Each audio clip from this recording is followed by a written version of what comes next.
tulong naman mga kapatid sa munting channel ko, pa-subscribe, like, and share po.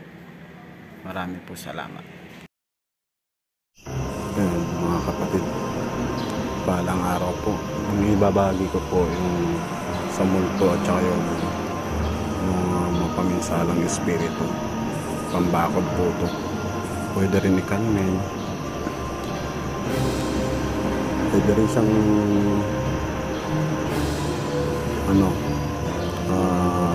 kalmin sa bata para hindi siya malapitan ng mga masamang espiritu.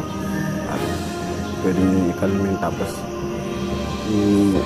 ilagay nyo po ng sa patasulok ng bahay nyo po.